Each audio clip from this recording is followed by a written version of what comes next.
on your desktop, wherever you're at. Maybe it's later in the day. You see somebody scrolling through. Awesome. Glad that you're here. Excited to be with you. Again, another exciting week. This week, the conversation that I release is with Connor Furu. Connor is a 20 couple year old football player, speaker, amazing, now competing ultra athlete. And he and I had actually the opportunity to spend a couple hours together when I was in Dallas not long ago. Came and spoke to a couple soccer teams. And I'm excited this week to share, much on the heels of last week's conversation with Nate Chatfield, soccer coach. Again, someone looking at leadership in a different perspective.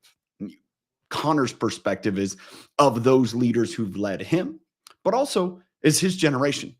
Being 24, I believe, he sees this world that we're in from a lens that I can't see. Maybe many of you can't see either. This is the lesson I'm going to share today coming from Connor, and it's what I would say pretty, I would say classic, but yet we struggle so much. I see this in different teams, different organizations. We view leadership in a certain lens. Oh, this is what it means to have leadership qualities. I had this conversation over the weekend with a college soccer coach. We were talking about a player in the club that I coach in, and he asked, what kind of leader is he? Well, he's a leader. He just doesn't always display it. And this is what I want to caution myself and others as we, think about leadership. And it's my thought of the day today. No one personality is the epitome of leadership. Quite often, we think of leadership as the desire to lead others. The first place to start in leadership is leading yourself. That's really the hardest. That's the place that most people struggle. They want to lead others and not necessarily themselves first. Or we so often see it, and I've seen this, where we critique others. We tell others what they're doing wrong instead of focusing on what we're doing right and collectively work to doing more right, because that's going to fade out and displace the doing something different.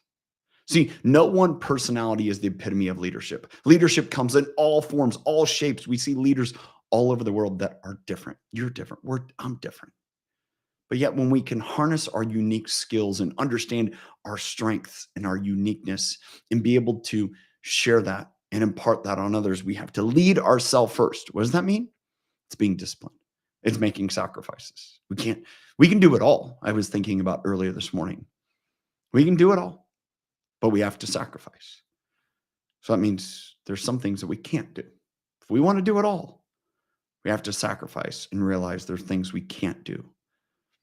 Lastly, again, no one personality is the epitome of leadership. Leadership comes in all shapes, sizes, forms, everything. That's what's great and exciting about it, is every person can choose to lead. And when they lead themselves first, their ability to influence and impact others goes up dramatically, exponentially. That's what this world is about. Choosing to lead yourself first, and do so from a positive, encouraging, directive manner. Thanks for being here. Can't wait to share more this week. And as well, as you can see right there behind me, Atomic Habits. If you're not part of the Impact Driven Leader book club, you can still join. Love for you to join along. Either send me a message here, comment, or go to theimpactdrivenleader.com and you can find out how to access that free community.